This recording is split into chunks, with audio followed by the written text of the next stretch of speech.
Chapitre 10, le verset 8 à 9.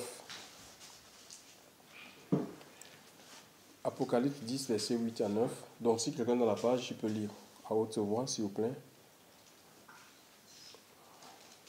Puis la voix que j'avais entendue venir du ciel me parla de nouveau en ces termes.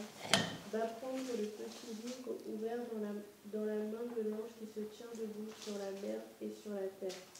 J'allai vers l'ange et lui demandai de me donner le petit livre. Il me dit, prends-le et mange-le, il sera amer dans ton estomac, mais dans ta bouche, il sera doux comme du miel. Oui, et continue, le verset 11. Verset 10. Je pris le petit livre de sa main et le mangeai. Dans ma bouche, il fut doux comme du miel, mais quand je l'eus avalé, il devint amer dans mon estomac. On me dit alors, il faut une fois encore que tu transmettes le message de Dieu qui concerne beaucoup de peuples, de nations, de langues et de rois. Voilà, donc ici c'est l'apôtre Jean, en fait. C'est une expérience qu'il va vivre, mais Jean était un... les questions, il y a deux Jean dans la Bible. Hein. Il y a Jean-Baptiste qui était le cousin de Jésus. Ils avaient l'écart de 6 mois. Il a exercé son ministère au désert. Celui-ci, c'était un disciple de Jésus et il sera sollicité par le Seigneur pour exercer comme apôtre. Et ce livre, Apocalypse, du grec Apocalypse, qui veut dire action de révéler ce qui est caché, en fait, d'amener à la lumière ce qui est caché. Jean a ce livre, ou la Bible, c'est le seul livre qui nous parle des choses passées, présentes, à venir, plus particulièrement dans ce livre. Hein. Donc, il y a des choses qui sont le passé, est décrit dans ce livre. Donc, il lui a été révélé le passé. Dans ce livre, il y a des choses présentes qui se font présentement et aussi, il y a des choses à venir, en fait, qui sont décrites dans ce livre. Alors,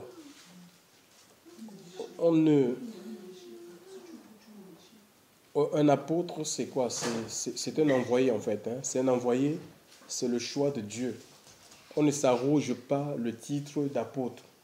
On ne va pas dans une école.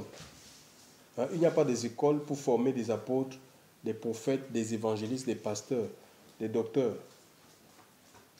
Il n'y a pas des écoles comme ça, en fait. Personne ne peut te former au ministère apostolique ou pastoral, parce que ce sont des dons de Dieu. Dieu a donné les uns comme apôtres, comme prophètes, évangélistes, pasteurs, docteurs, et il y a aussi d'autres dons, hein, d'autres services. Par exemple, le don d'opérer des miracles. Donc, il n'y a pas une école où on va t'apprendre à opérer les miracles ou à manifester la puissance de Dieu. Il y a les dons de puissance, les paroles de connaissance. On ne va pas t'apprendre. Il n'y a pas une école. Calme-toi, s'il te plaît.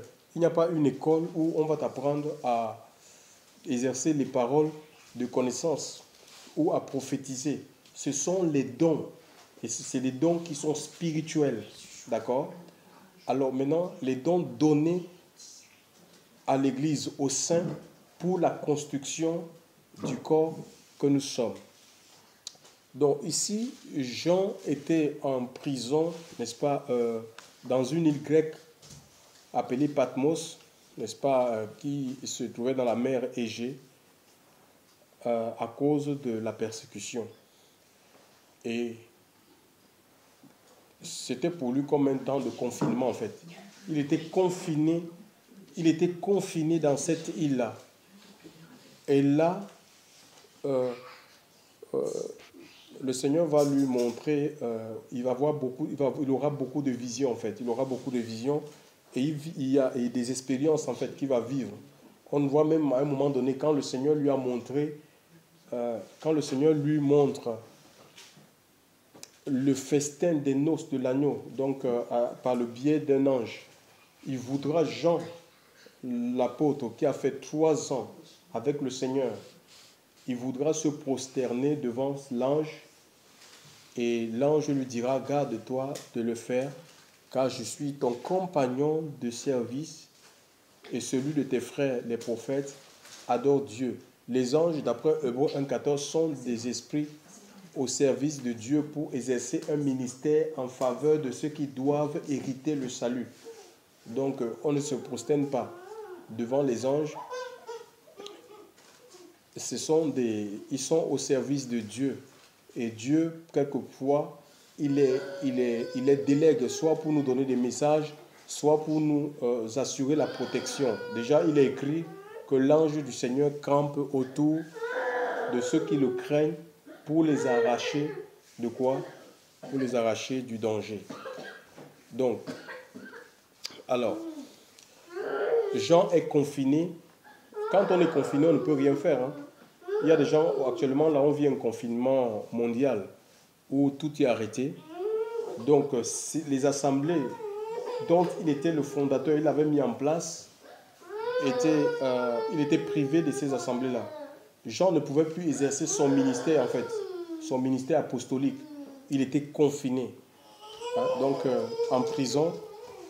Et tout ce qu'il avait, tout ce qui lui restait, c'était quoi? C'était sa relation, en fait, sa relation personnelle, son intimité, c'est l'adoration, en fait.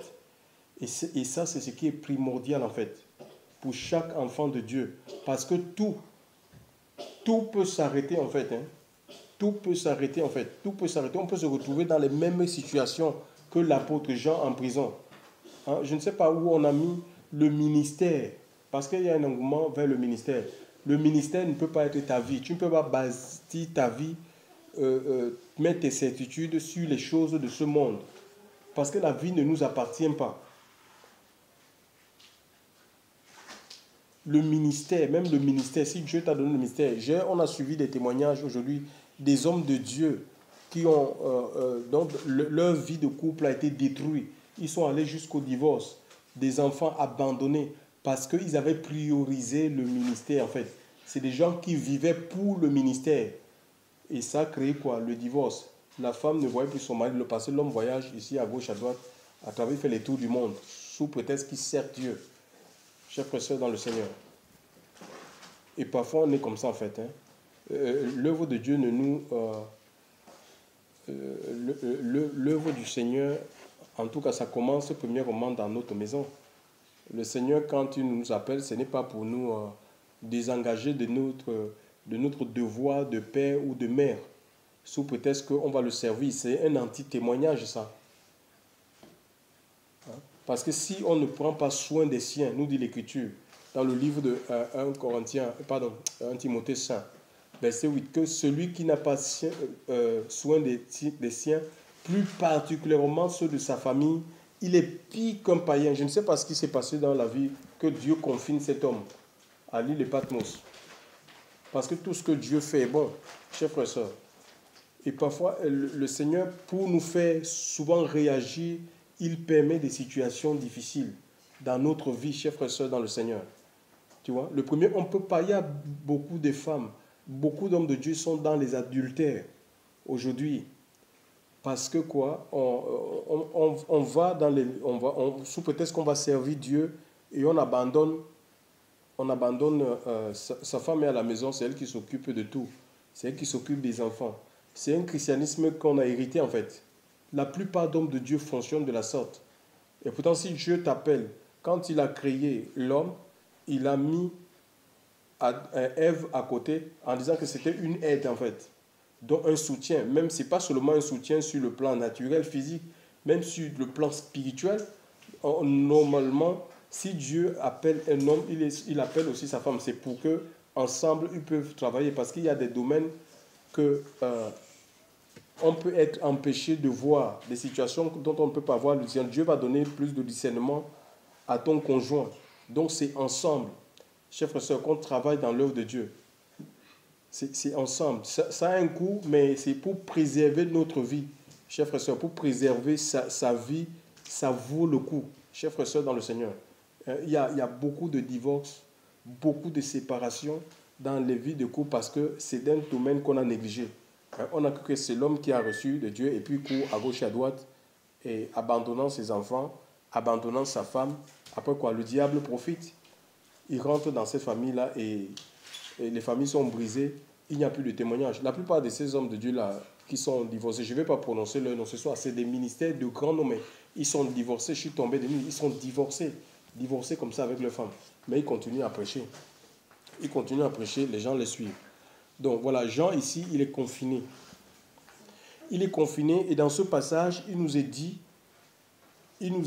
dans ce passage, le passage dont nous venons de faire lecture, hein, il dit, et je pris le petit livre. Donc il lui sera donné un petit livre, hein, livre de la main de l'ange, et je le dévorai, et il fut dans ma bouche, doux comme du miel, et quand je l'eus dévoré, mon ventre fut rempli d'amertume, et il me fut dit, il faut que tu prophétises de nouveau sur les peuples et des nations et des langues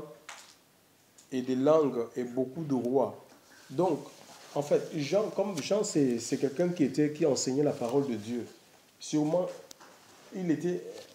peut-être qu'il était tombé dans une forme de routine où il prêchait déjà par habitude, il était assis dans un semblant de repos, où il était dans une forme de suffisance. Donc, parce que en fait, le Seigneur, chers frères et sœurs, il y a une sagesse infiniment variée, d'accord? Et nous, l'Église et le Seigneur veut manifester cette sagesse, la sagesse de Dieu, une sagesse qui est infiniment variée. Il veut la manifester en fait à travers l'Église que nous sommes en fait, l'Église dont nous sommes membres. Hein. Donc voilà. Et ici, Jean peut-être était tombé dans une forme de routine, d'habitude. Il faisait peut-être des choses par habitude et pourtant le Seigneur avait un message où il était focalisé dans un endroit. Il était uniquement dans un endroit et pourtant le Seigneur voulait qu'il aille jusqu'au recoin du monde pour prêcher un message, chers frères et sœurs, pour apporter le message, alléluia, un message nouveau. Dieu voulait donner un message nouveau parce que là, il reçoit un livre, alléluia, et il mange ce livre. Donc, c'est spirituellement. Jean n'est pas allé se faire recycler. D'accord, le recyclage, parce que quand Dieu nous appelle, c'est lui qui nous recycle, comme une forme de recyclage en fait. Donc, le Seigneur lui donne d'avaler un livre. C'est un livre qui est spirituel. D'accord? Ce n'est pas un livre comme ça qu'on va lui donner dans une faculté et dit voilà, il faut prêcher ça. Non, c'est spirituellement, il reçoit un message nouveau. Un message nouveau, c'est un message qui apparaît pour la première fois ou un message qui vient de se révéler. C'est comme ça. Donc un message nouveau, peut-être qu'il était déjà habitué à prêcher des vieux messages, des messages anciens. Il lui sera donné un message nouveau et c'est ce que le Seigneur veut. Par exemple, dans le livre de Ésaïe 42, verset 10, il est dit chantez à l'Éternel un cantique nouveau, un message nouveau, un cantique nouveau. Donc aussi dans le psaume 96, verset 11, il est dit chantez, c'est un impératif, un cantique nouveau, mais pour cela, on ne peut pas. Pour recevoir des choses nouvelles, nous devons être en marche en fait, en marche continue, chers frères et sœurs, en marche vers Christ. En marche, notre vie doit tendre continuellement vers le Seigneur pour que lui, il puisse nous donner, parce qu'on n'est pas là pour prêcher la société, on ne prêche pas par habitude, on ne prêche pas parce qu'on a lu des choses ou on a appris des choses dans une académie chrétienne, une université chrétienne, école biblique. On prêche parce qu'on a reçu de Dieu. Chers frères et sœurs, c'est Dieu qui nous donne le message pour prêcher. C'est le Seigneur qui est la source de notre inspiration. Regardez un peu. Et pour que ça se fasse, en fait, il faut premièrement que nous soyons appelés par le Seigneur. Que Dieu nous appelle. Par exemple, dans le livre de Marc chapitre 3, est-ce que quelqu'un peut lire Marc chapitre 3? Marc chapitre 3, verset 13 à 15. Marc chapitre 3, verset 13 à 15.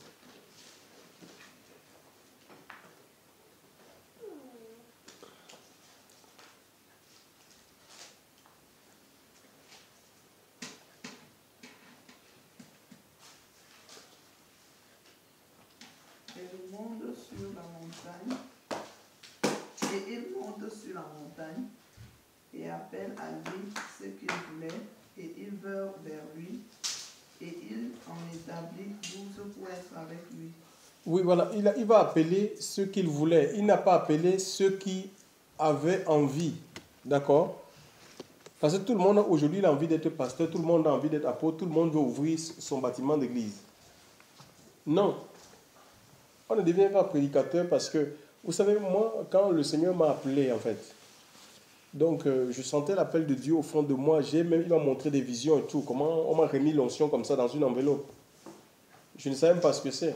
Donc c'était une bouteille avec de l'huile dans une enveloppe. On m'a donné ça comme un cadeau. J'ai ouvert, il y avait de l'huile. Et je me suis retrouvé dans un carrefour. Et je ne connaissais pas qu'il y avait un grand prêtre exorciste qu'on appelait Père Yebga. Père Yebga. Il y avait un grand exorciste à Yaoundé qu'on appelle Père Yebga. Et je me suis retrouvé dans un carrefour. Et les gens avec des bidons d'eau, ils allaient vers ce prêtre-là pour qu'on bénisse l'eau.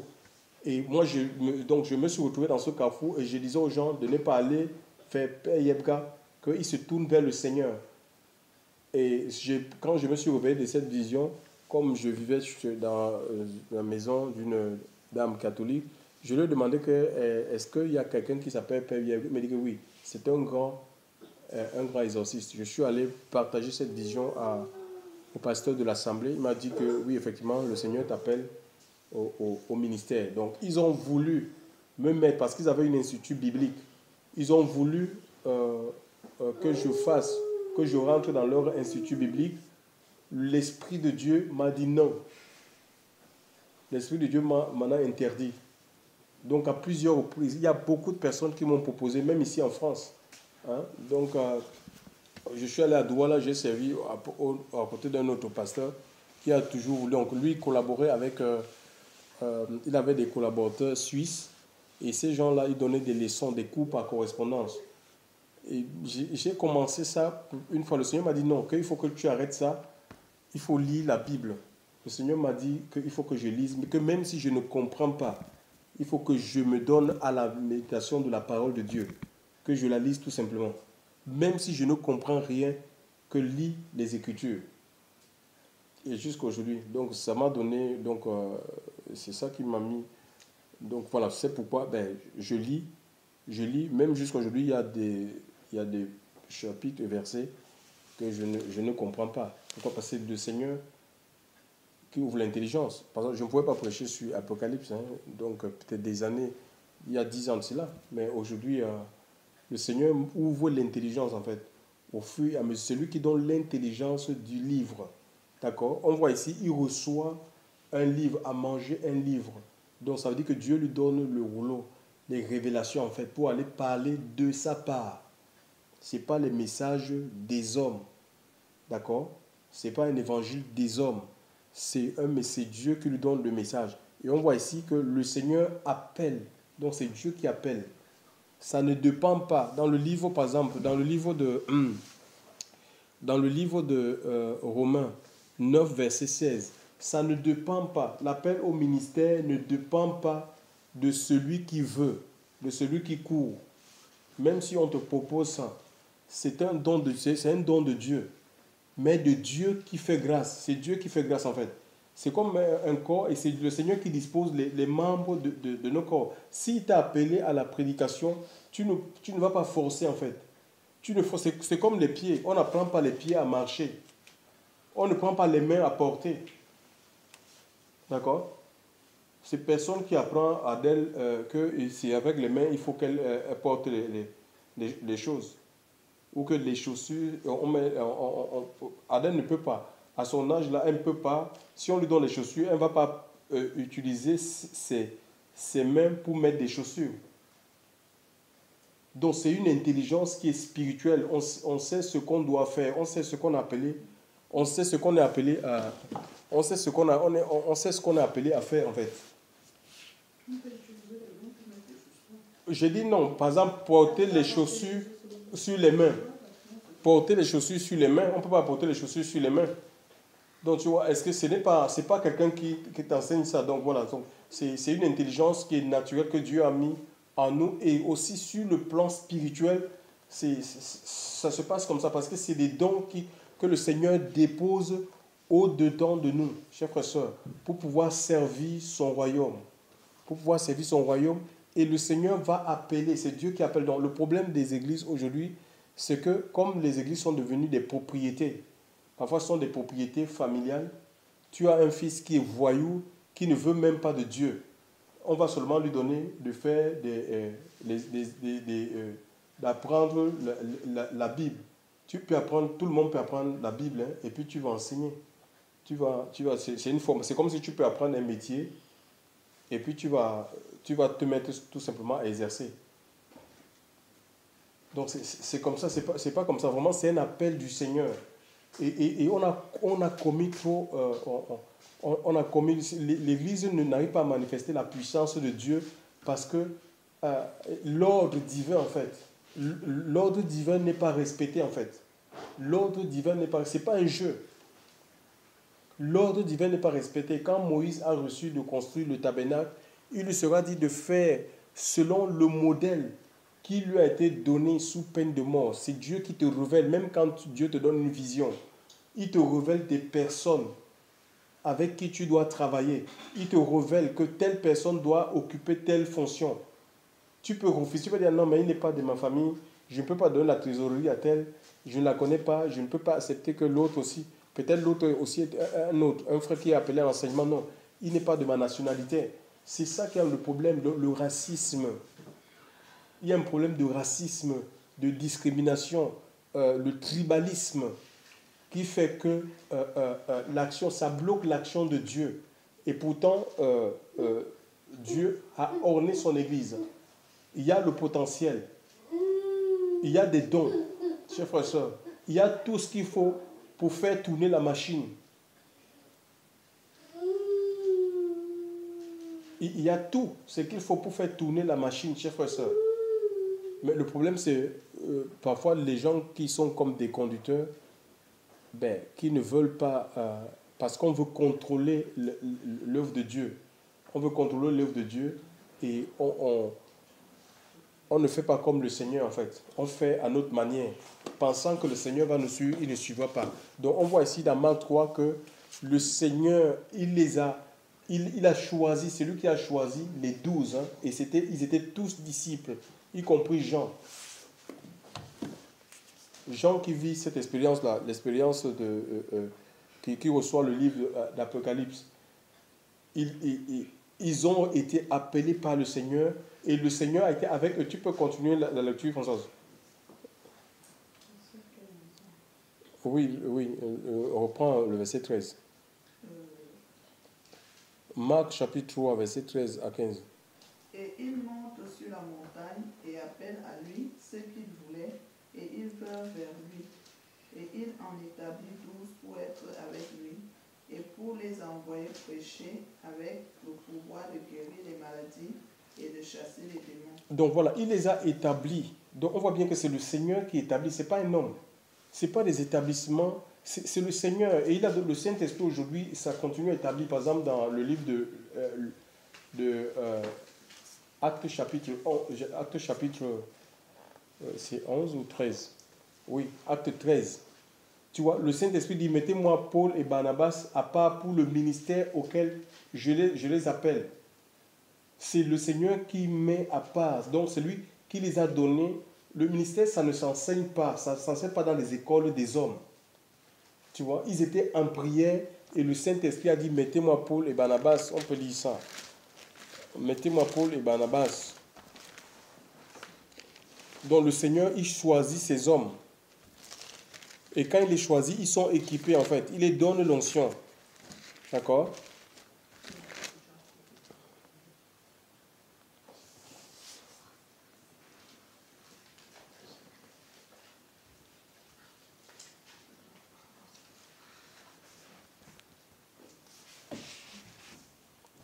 Donc Luc 13, il est dit, « Or il y avait à Antioche dans l'assemblée qui était là des prophètes et des docteurs, et Barnabas et Lucius et le Cyrénien et Manahem, qui avaient été nourris avec Hérode, le tétrarque et Saul. Et comme il servait le Seigneur et jeûnait, il servait Dieu et jeûnait, l'Esprit Saint dit, mettez-moi maintenant à part Barnabas et Paul pour l'œuvre à laquelle je les ai appelés. D'accord? Mettez-moi maintenant. Ils étaient en train de servir Dieu dans le jeûne, dans la prière.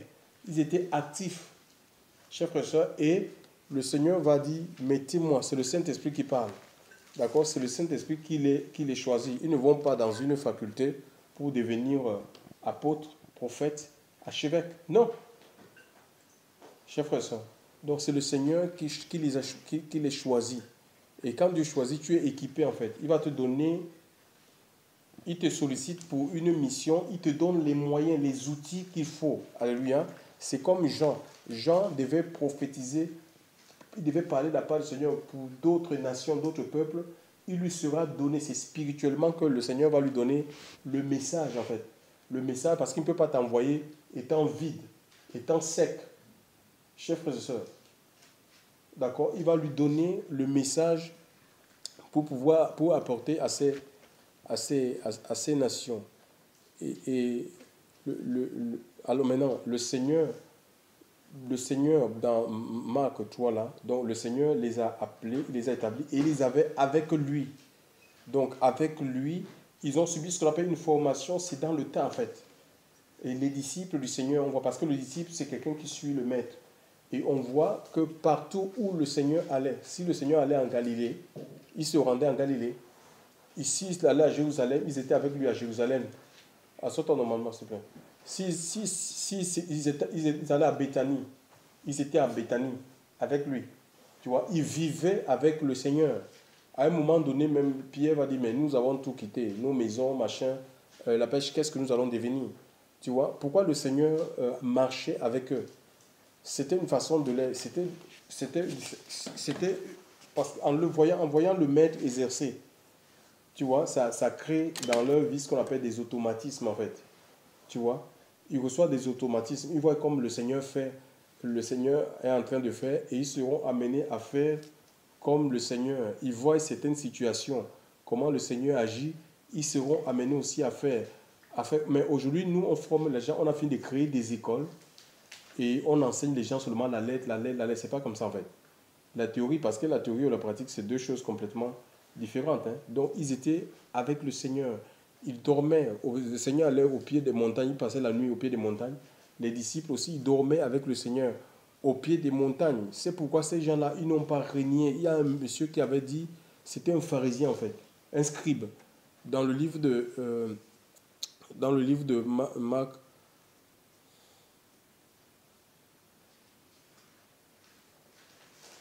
oui, dans le livre de Marc 8, verset 19 à 20.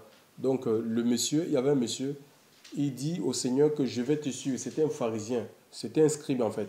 Le Seigneur va lui dire que le Fils de l'homme, il n'a ni tanière, que les renards ont des tanières et les oiseaux ont des nids ou des demeures, mais que le Fils de l'homme n'a pas où reposer la tête. Tu vois, ça veut dire qu'avec la disciples, ils étaient comme des sans-abri en fait. Avec les apôtres, est-ce que nous on peut accepter une vie de sans-abri? Où on va, le Seigneur nous envoie ici et là. On vit chez des personnes. Par exemple, quand il les a envoyés, il a dit ne prenez ni or ni argent, aucun sac. S'il y a une maison qui vous reçoit, rentrez dans cette maison, mangez ce qu'on vous présente, chers frères et sœurs. Aujourd'hui, tu vas dire, il y a des gens qui vont dans les missions, ils exigent, ils veulent le standing, ils veulent dormir dans les 3 étoiles. Il y a un souci. Ils veulent dormir, ils exigent, ils veulent dormir, ils veulent voyager première classe. Ils veulent voyager en première classe. Il y en a, ils demandent de monter dans les bus VIP. Il y a un souci, chers frères et sœurs. Il y a un problème. C'est des choses qu'il faut. Est-ce qu'on est vraiment formé par le Seigneur? Appelé par Dieu? Est-ce qu'on est rentré dans l'école du Saint-Esprit? L'école de l'humilité, de l'effacement, où on dépend totalement, le Fils de l'homme. Il dit que les renards ont des tanières. Les tanières, c'est quoi? C'est une sécurité, c'est un abri. Et les scribes, ils avaient les dîmes. Ils avaient un salaire qui les sécurisait. Le Seigneur n'avait pas un salaire mensuel. Jésus n'avait pas de salaire mensuel comme ça, le salaire sur lequel il pouvait compter, que de toute façon, s'il n'y a pas les offrandes, je vais vivre de mon salaire. Non, il n'avait pas de demeure, il n'avait pas de maison. Hein? L'évangile, on nous dit que non, si tu n'as pas de maison, tu n'es pas enfant de Dieu. Hein? Il faut que tu gagnes tel montant pour être enfant du Seigneur. C'est faux. Il les a entraînés comme ça pour qu'ils dépendent de lui, qu'ils vivent par la foi. Vivre par la foi, dépendre totalement de Dieu. Et non des choses extérieures en fait. Dépendre de Dieu. Des hommes de foi. C'était une formation en fait. Et aujourd'hui, notre mission, on doit former les disciples. On forme les disciples. Tout le monde doit avoir accès à la formation. On forme les disciples. Que ce soit des hommes, que ce soit des femmes. Notre mission, c'est de former des disciples. Et non des adeptes d'une secte. Et c'est parmi les disciples que le Seigneur maintenant va lever des apôtres, des prophètes. Il n'y a pas des écoles que oui, bon, tu es là, maintenant il faut aller faire l'école comme tu as l'appel de Dieu. Non! On forme des disciples. L'enseignement du Seigneur est donné. Les fondamentaux sont enseignés. Chers frères et sœurs, on prêche la repentance, on prêche le renoncement aux œuvres mortes de la chair, on prêche la sainteté de Dieu, on prêche le lac de feu, on prêche la vie éternelle. Ce sont les doctrines. On prêche les impositions, la doctrine des impositions des mains. Chers frères et sœurs, et maintenant c'est Dieu, puisqu'on est enseigné, on a reçu l'enseignement du Maître, c'est maintenant le Seigneur. S'il y a besoin d'étendre l'œuvre, il va solliciter là, comme il a sollicité Barnabas et l'apôtre Paul, hein, pour une œuvre. Si le Seigneur veut étendre l'œuvre, par exemple en Afrique du Sud, c'est maintenant parce qu'on est formé, on est disciple, et là il va prendre des personnes. L'Esprit de Dieu va dire, voilà, telle personne, je veux qu'ils aillent commencer une assemblée en Afrique du Sud. Normalement, c'est comme ça que ça devrait fonctionner en fait. Ce n'est pas une œuvre humaine, chers frères et sœurs. Nous avons reçu, c'est le ministère de l'Esprit. Et nous recevrons tout par l'Esprit de Dieu. Et les gens qui sont soumis, et pour ça, il faut être soumis au Seigneur. On ne peut pas, tout est préparé d'avance en fait. Tout est fait d'avance. Nous, on rentre tout simplement étant soumis, étant obéissant à la voix de Dieu. Le disciple ne peut pas être plus grand que le maître. Luc 6, 40. Hein. Le disciple ne peut pas être plus grand que le maître. Tout disciple accomplit cela comme le maître. Donc on suit le maître, on fait comme le maître a fait, on procède comme le maître a procédé. Donc voilà, dans le livre par exemple, Jean a reçu un message nouveau. Et par exemple, nous voyons aussi l'appel de l'apôtre Paul. Il était autrefois, il persécutait l'église du Seigneur. Et Dieu va se révéler à lui sur le chemin de Damas. Donc, Paul va connaître la confrontation avec les Juifs. Donc, on voulait le taire. Il a connu une grande persécution. Donc, il fera un appel à César. Il se retrouve en Italie, donc face au roi Agrippa. Dans Acte 26, lisez un peu Acte 26. Acte 26, verset 17, donc là où il va expliquer son expérience, ce qu'il a vécu en fait. Il parle de son expérience en fait, hein, de son expérience avec Dieu. Acte 26, donc à partir du verset 16 à 17.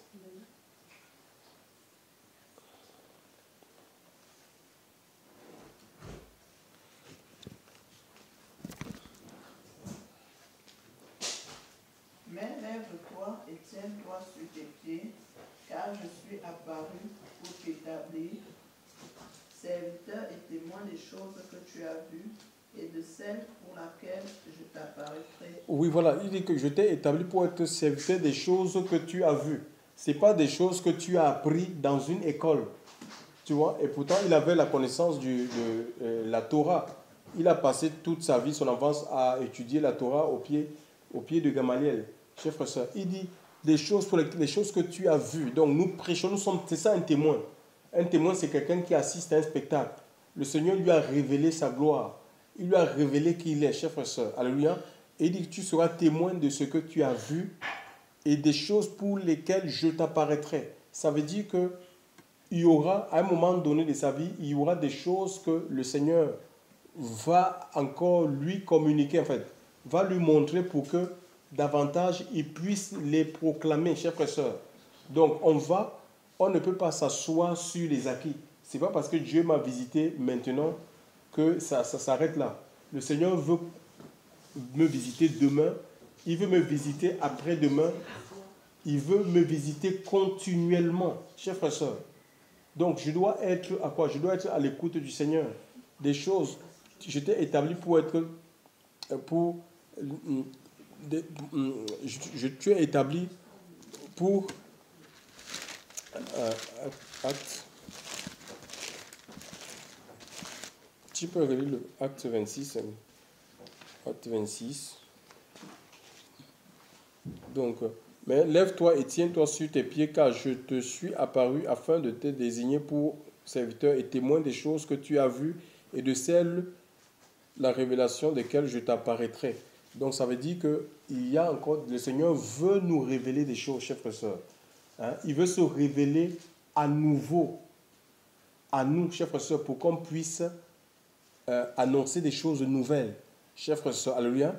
Mais si on est fermé, en fait, si on est fermé, et c'est spirituellement, c'est pas des choses qu'on va apprendre dans les écoles. On va dire il faut entrer dans l'école de tel pour devenir un puissant homme de Dieu. C'est pas vrai, en fait.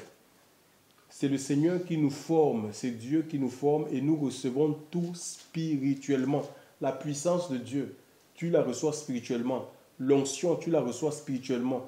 Les dons, les diverses grâces, nous les recevons, c'est spirituellement. C'est le Seigneur qui les met dans notre vie, chers frères et sœurs, dans le Seigneur. Ce n'est pas un homme, hein. C'est pas un homme. On peut faire... oui, le Seigneur peut passer par un homme à travers une imposition de main. On reçoit, mais ce n'est pas des choses mécaniques, en fait, systémiques que les hommes vont mettre en place. On dit, oui, voilà, j'ai eu des gens qui m'ont appelé en me disant que eux, leur consécration, ils ont programmé la consécration en décembre. Et on demande l'argent, on fait la fête. Ça, c'est la religion, ça. Hein, tu vois, ils sont en train de prier, jeûner, et directement le Seigneur, mettez-moi tel à part. C'est comme ça. Il n'y a pas de cérémonie, on ne programme pas de cérémonie. Chers frères et sœurs, c'est la religion. On a hérité la religion. Donc, il faut sortir. Dieu n'est pas dans la religion, en fait. Aucune religion. Dieu n'est à la base d'aucune religion. Ce qu'il veut, c'est nos cœurs, en fait, tout simplement. Il veut s'établir dans nos cœurs. Il veut s'établir dans nos vies. On peut lire, par exemple, Galates chapitre 1, verset 4. C'est Paul qui parle. Une autre personne va ouvrir 1 Corinthiens 15, verset 1.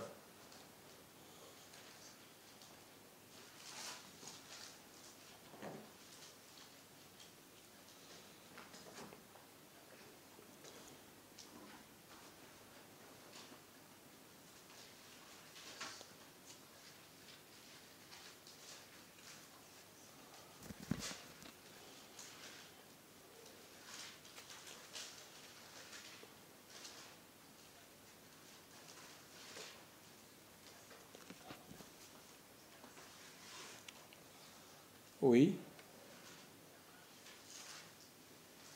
Quelqu'un peut lire? C'est bon.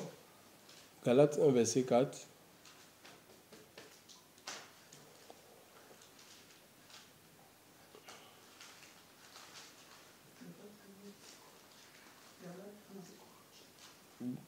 Oui, c'est pas grave. Lis Corinthiens, oui. 1 Corinthiens 15, verset 1. Lis.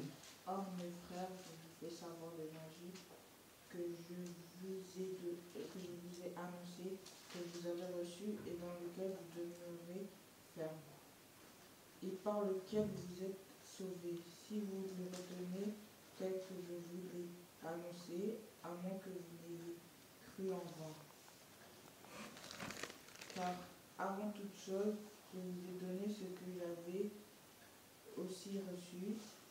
Voilà. Donc, il a reçu cet évangile du Seigneur, d'accord? S'il ne l'a pas reçu d'un homme, on peut lire Galates chapitre 1, oui. Galates chapitre 1. Galates chapitre 1, verset 1, c'est ça? Oui, Galates chapitre 1, verset 4. Le Christ est venu lui-même pour nous sauver de nos péchés, afin de nous délivrer de ce monde présent et mauvais, selon la volonté. Non, Galates 1. Là, je suis à Galates 1, verset 4. Galates 1, verset 4. Oui, c'est ça. Attends, je suis tombé là. Attends. 1. Le verset, Galates chapitre 1, à partir du premier verset.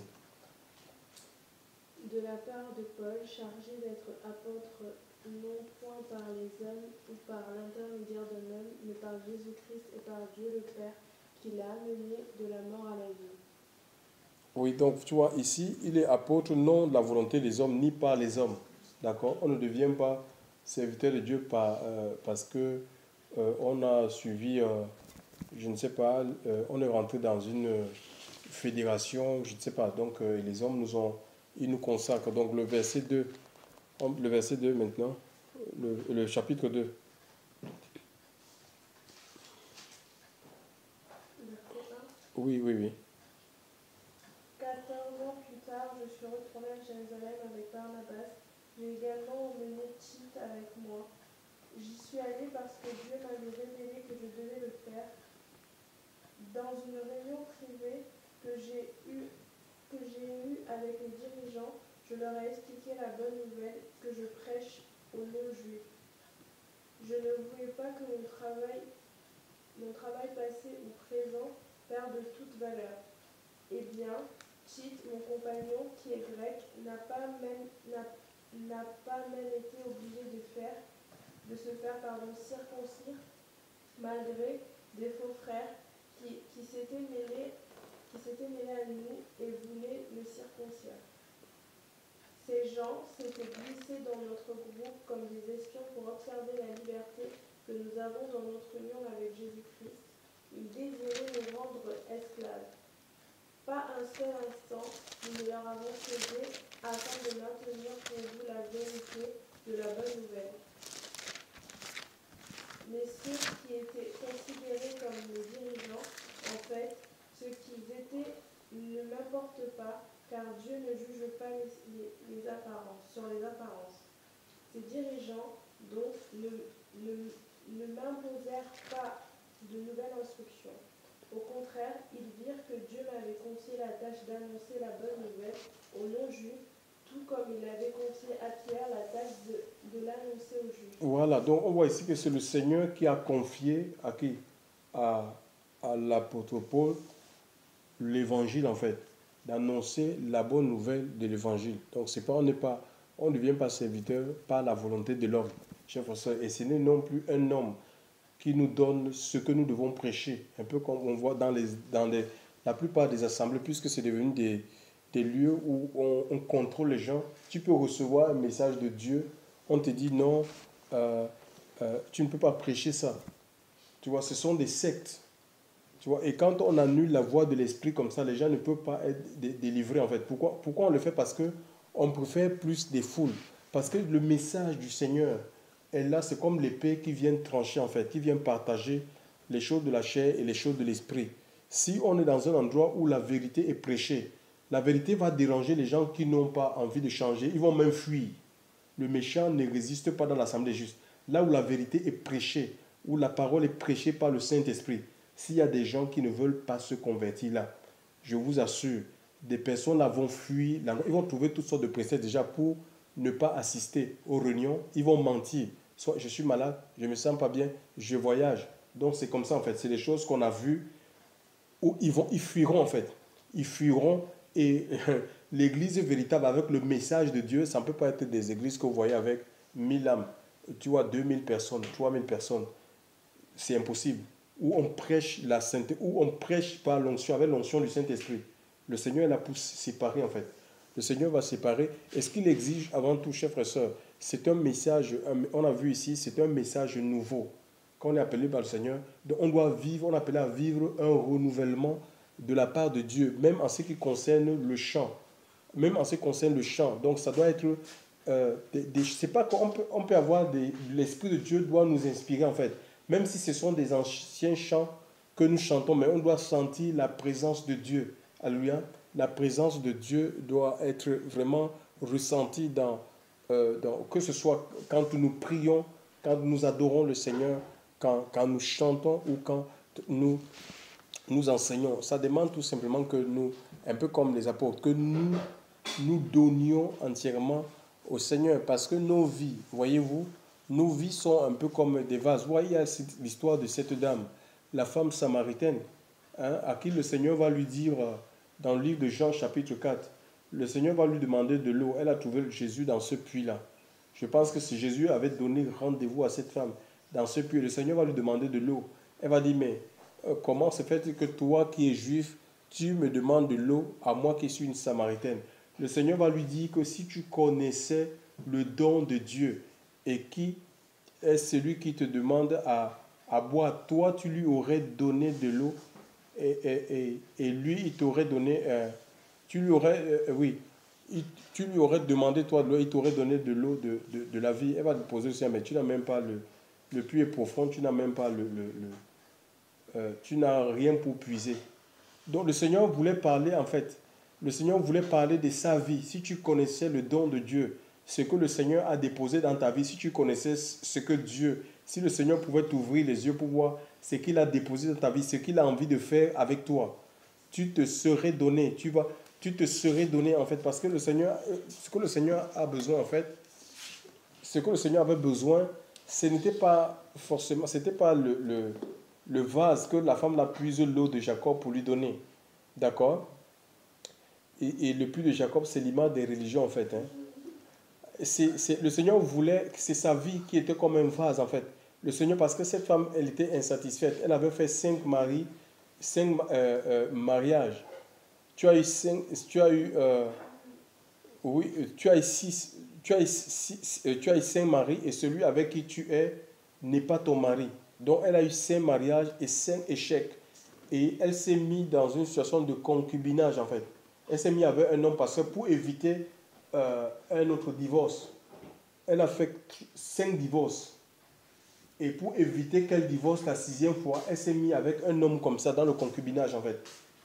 Donc comme ça c'est facile si le monsieur veut l'abandonner ou s'ils veulent se séparer, il n'y a pas de souci. Donc, et le Seigneur va lui dire que celui avec qui tu es n'est pas ton homme. En fait, donc, on voit qu'il y avait une insatisfaction dans le cœur de cette femme. Et elle se disait peut-être qu'elle va trouver le bonheur auprès d'un homme. Mais elle a connu 5.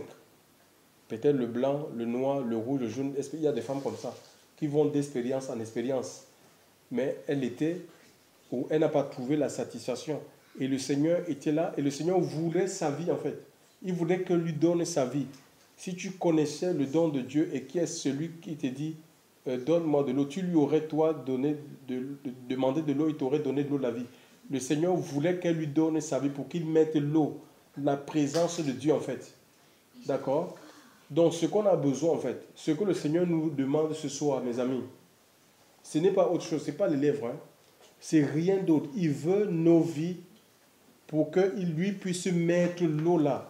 L'eau qui va nous satisfaire, qui va couper la soif du monde, la soif des choses de la chair. Chers frères et sœurs, les désirs, la soif, les désirs impurs. Il faut que nous lui donnions un peu. C'est ça, il demandait la vie de cette dame.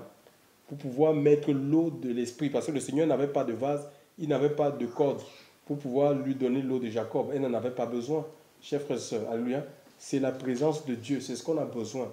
Nous avons besoin de l'Esprit de Dieu pour servir Dieu. Parce que si on n'a pas l'Esprit de Dieu, chers frères et sœurs, nous allons même les visitations de Dieu. Si on n'est pas soumis à l'Esprit de Dieu, nous allons manquer les visitations du Seigneur. Ça veut dire que le Seigneur voudra même nous visiter comme ça. Dieu peut t'envoyer ton nom, mais comme on est dans un fonctionnement qui est charnel, mécanique, on va regarder, on va dire qu'il est pauvre, il n'a pas de travail, il n'a pas de voiture. Ça, c'est ajouter la souffrance à ma souffrance. Tu vois, c'est comme ça. Ça dit qu'on va analyser dans la chair. C'est comme ça. Donc, on a besoin d'être dans l'Esprit de Dieu. Et le Seigneur ne fonctionnera jamais comme nous. Les choses ne se feront jamais comme nous pensons, chers frères et sœurs. Mais nous devons être comme Marie qui a dit, comment cela se fera-t-il? Je suis la servante du Seigneur, qu'il me soit fait selon. Vous n'êtes pas avec moi? Selon ta volonté, oui. C'est ça le problème. C'est selon la volonté de Dieu. Si la volonté de Dieu, elle est parfaite, hein, ça rend heureux la volonté de Dieu. Quand on rentre dans la volonté de Dieu, chers frères et sœurs, quand on sait dans la volonté de Dieu, on est dans le repos. On est dans le repos, on n'est pas dans l'agitation, chers frères et sœurs. Le repos. Dieu veut qu'on le serve dans le repos. Dieu veut qu'on vive dans le repos, même s'il y a les troubles dans le monde. Les troubles ne peuvent pas troubler la vie de Dieu. C'est une vie qui est puissante. C'est une vie qui est impérissable. C'est une vie qui est forte, chers frères et sœurs. C'est une vie de paix, de joie, de justice par le Saint-Esprit. Donc l'Esprit de Dieu contrôle notre vie, ça contrôle nos émotions, chers frères et sœurs. Pourquoi on ne panique pas? C'est l'Esprit de Dieu qui le fait dans notre vie. Et nous avons vu, nous recevons tout spirituellement, donc ça ne sert à rien de chercher à dire je vais aller me faire former. Il y a des Africains qui me font honte. Ils vont aux États-Unis et quand ils reviennent de là-bas, dans les académies de Connect, Copeland et tout ça, ils font quoi? Ils reproduisent les modèles américains, des grands bâtiments d'église. On a vu une assemblée, qui avait 7 km. Une assemblée de 7 km de long et 1 km de large, quoi. Une assemblée, quoi, au Niger, 7 km de long et une assemblée de large. C'est ce qui se passe, en fait. Le Seigneur, au lieu d'envoyer les missionnaires, d'étendre l'œuvre, qu'est-ce qu'on fait? On casse la maison, en fait. On casse le bâtiment pour élargir, en fait. On casse le bâtiment, en fait. C'est comme ça, en fait. C'est le christianisme qui se vit actuellement. On va commencer à casser les bâtiments pour faire de l'espace. On casse les bâtiments au lieu de former tout simplement des disciples. Et puis, voilà, être à l'écoute de Dieu. Ce que Dieu voudra envoyer, il les envoie. Ce n'est pas qu'on casse les bâtiments pour que les gens vieillissent sur place sans servir le dessein de Dieu pour leur vie. Que le Seigneur nous en préserve. On va prier le Seigneur, chers frères et sœurs, le secret. Mes amis, le